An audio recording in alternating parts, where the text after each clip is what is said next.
Halo semua, pada video kali ini kita akan melanjutkan pembahasan soal OSN Kimia tingkat provinsi tahun 2024. Soal yang akan kita bahas kali ini adalah soal nomor 4 tentang termokimia ya.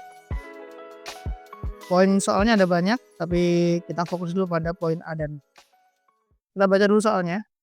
Amonia dapat bereaksi dengan oksigen membentuk NO dan NO2 sesuai reaksi berikut. Ini ada dua reaksi ya, belum setara. Diketahui data termodinamika pada 25 derajat Celcius, ada delta HF sama S. Soal poin A diminta menghitung delta H untuk reaksi 1 dan 2 untuk 1 mol amonia. Kemudian soal B, kita diminta mencari delta G untuk 1 mol amonia untuk masing-masing reaksi 1 dan reaksi 2. Nah, untuk menghitung delta H dan delta G, kita perlu beberapa rumus yang terkait ya. Rumus-rumusnya ini antara lain, untuk menghitung delta H kita pakai delta HF produk dikurangi delta HF reaktan, delta S sama S produk dikurangi S reaktan. Nah, untuk delta G, setelah kita dapat delta H dan delta S, kita masukkan ke rumus ini. Dapat nilai delta G ya. Anyway, delta H itu entalpi reaksi, delta S itu entropi reaksi, delta G itu adalah perubahan energi bebas Gibbs dari suatu reaksi. Nah, untuk menggunakan rumus ini, kita perlu menyetarakan terlebih dahulu. Ini ya, reaksi 1 dan 2 kita akan setarakan terlebih dahulu. Karena di sini di soal A dan B diminta untuk 1 mol amonia, amonia itu NH3, maka dalam penyetaraan reaksi ini kita harus membuat kita harus membuat koefisien dari NH3 ini tetap 1. Jadi yang kita ubah adalah koefisien zat-zat yang lain. Kita mulai dulu ya. Ini pertama reaksi 1 dulu, N di kiri ada 1, N di kanan 1 aman berarti. H di kiri 3, H di kanan 2. 2 supaya jadi 3 kita kalikan 1,5 begini ya. Kemudian O-nya kalau ditotalkan sebelah kanan ini ada 1 tambah 1,5, 2,5. Yang di kiri ada 2. 2 supaya jadi 2,5 berarti dikali dengan 1,25 kayak gini. Nah, untuk reaksi 2 sama juga penyetaraannya. Hanya kita kasih 1,5 biar 3 ya, sama kayak yang di NH3. Kemudian sekarang O-nya, O yang di kanan sekarang adalah 2 tambah 1,5 berarti 3,5 ya. Sementara yang di kiri 2. 2 supaya menjadi 3,5 perlu dikali dengan 1,75 ini. Atau mau pakai pecahan juga boleh ya. Barulah setelah ini kita akan menghitung nilai delta H. Kita fokus untuk reaksi 1 dulu. Delta H untuk reaksi 1, kita perlu pakai rumus yang paling atas ini, delta HF produk dikurangi delta HF reaktan. Delta HF produknya yang mana? Ya, ini reaksi 1 NO dan H2O. NO itu delta HF-nya 90, ya kita masukkan aja dulu. 90 ditambah H2O, H2O itu minus 242 ya. Tapi karena koefisien H2O di sini 1,5, maka 1,5 dikalikan dengan minus 242. Ini delta HF produknya dikurangi delta HF reaktan. Reaktannya di sini ada NH3 sama O2. NH3 itu minus 46, O2 itu 0. Ya udah berarti O2-nya nggak ada ya. Tinggal kita hitung saja delta H untuk reaksi 1, kita masukkan angka-angkanya. Ini ada 90 tambah 1,5 kali minus 242 dikurangi minus 46. Ini ya. Ini akan diperoleh hasilnya untuk delta H reaksi 1 adalah minus 227. Satuannya adalah kilojoule per mol amonia yang bereaksi. Jadi untuk poin A reaksi 1 ini udah dapat minus 227 begini ya. Kita lanjutkan untuk reaksi kedua.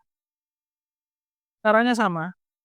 Delta H reaksi 2, ya udah berarti delta HF produknya adalah NO2 dan H2O. NO2 itu yang ini plus 33. Jadi 33 ditambah H2O-nya ada koefisien 1,5, maka kita kali 1,5.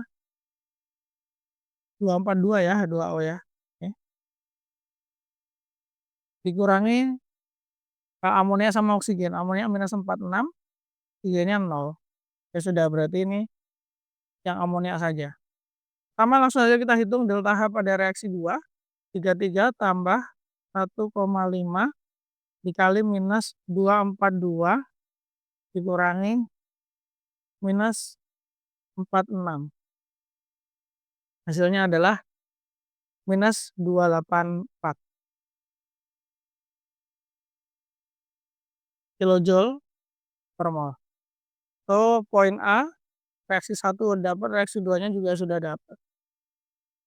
Nah, selanjutnya mari kita kerjakan soal poin B. Ini kan diminta delta G, cuman di rumus delta G itu perlu delta H dan juga delta S. Delta H kita udah dapat, tapi kita cari dulu delta S ya. Jadi di sini kita hitung dulu delta S-nya untuk reaksi 1. Karena ini sama kayak delta H tadi, produk dikurangi reaktan. Berarti ini untuk delta S, reaksi 1, ini akan sama dengan produknya NO dan H2O. NO-nya 211, H2O-nya 189. Tapi H2O nanti dikali dengan 1,5 ya, koefisiennya. So, 211 ditambah 1,5 dikali 189. Dikurangi NH3 sama O2. NH3 itu ini 193 ditambah O2 itu yang 205. Nah, 205-nya perlu dikali 1,25 ya. Dari sini nanti kita akan dapatkan delta S untuk reaksi 1. Kita hitung dulu ya. 211 tambah 1,5 dikali 189 dikurangi 193 tambah 1,25 dikali 205. Hasilnya adalah 181/4 atau kalau desimal adalah 45,25. Satuannya joule per mol Kelvin. Lanjut untuk reaksi yang kedua sekarang. Produk dari reaksi 2 adalah NO2 dan H2O. NO2 itu 240 ya entropinya. H2O-nya sama 189 dikurangi amonianya sama 193. Yang beda untuk O2-nya oksigen ya. Koefisien oksigen ya 1,75 dikali 205. Nah, ini sama. Kita hitung lagi. 240 ditambah 1,5 kali 189 dikurangi 193 ditambah 1,75 dikali 205. Nah, ini akan ketemu minus 113/4 atau kalau dalam desimal minus 28,25.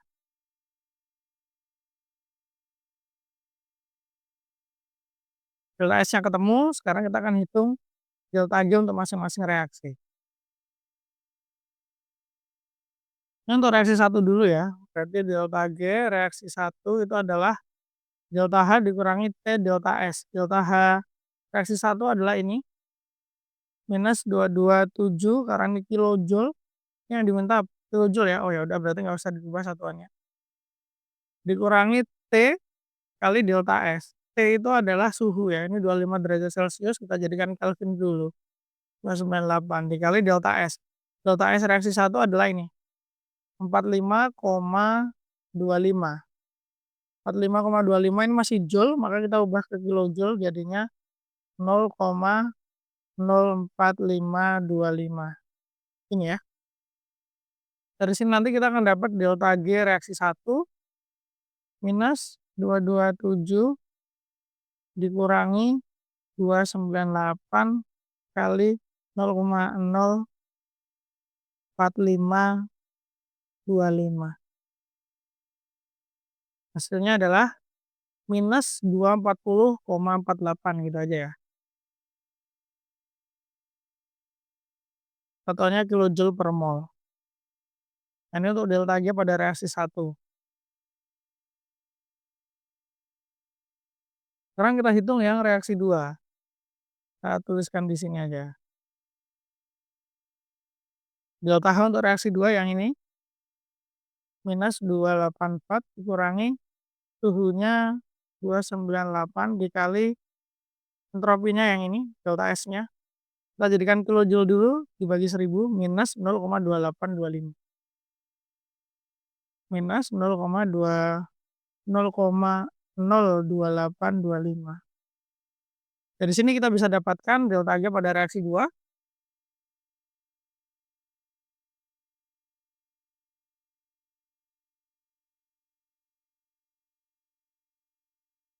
hasilnya adalah minus 275,58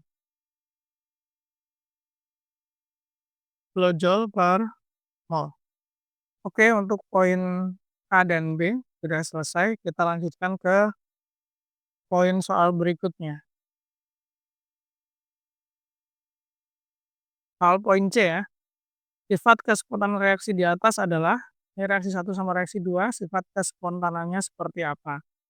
Nah, untuk menjawab itu kita perlu data dari poin sebelumnya ya. Nah, kalau pada suhu yang tadi di soal sebelumnya, maka reaksi 1 itu delta G-nya minus, artinya dia spontan.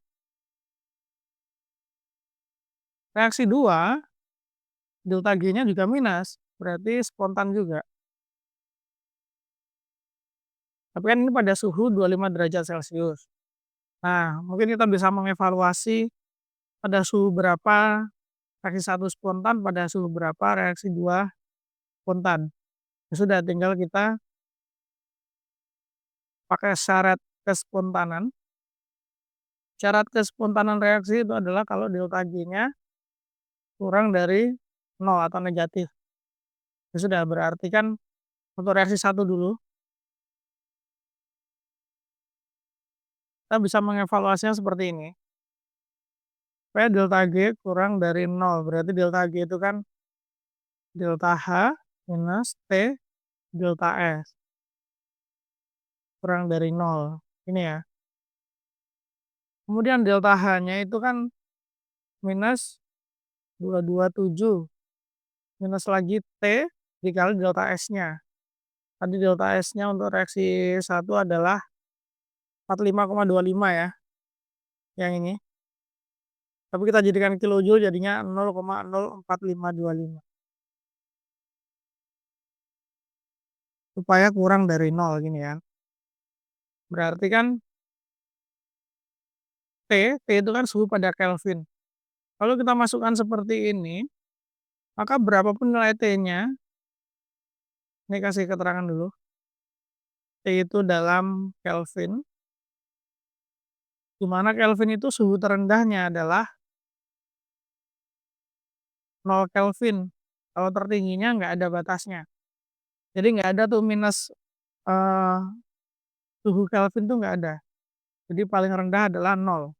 Jadi kalaupun kita masukkan ini T ini misalnya sangat tinggi gitu ya, positif, suhu pertama negatif, suhu kedua nanti jadinya negatif juga. Nah, negatif, karena negatif lagi pasti makin kurang dari 0 kan. Nah, berarti kalau misalkan kita masukkan T-nya yang terendah 0, suhu depan tetap negatif, kurang dari 0. Artinya untuk reaksi 1, berapapun suhu, berapapun T, reaksi 1 selalu spontan.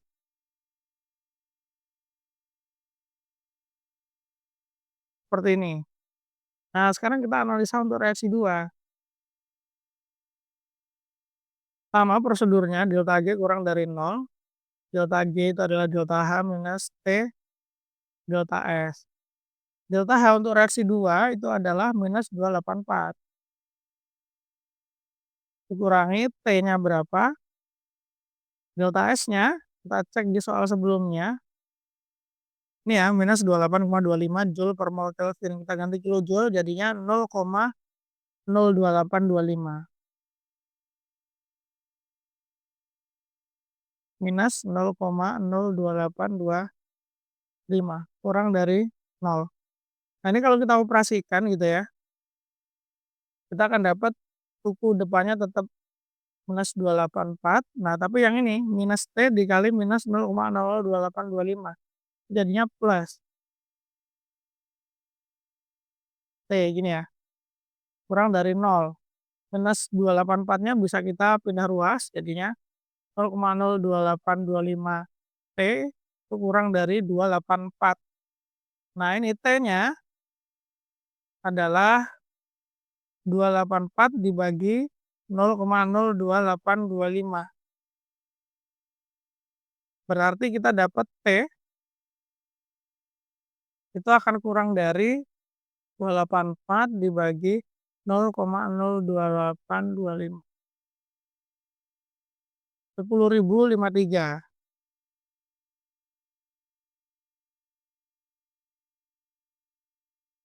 Jadi supaya reaksi 2 ini spontan, maka suhu harus diatur kurang dari 10.053 Kelvin. Agar spontan maka reaksi 2 harus dilakukan pada T kurang dari 10.053 Kelvin.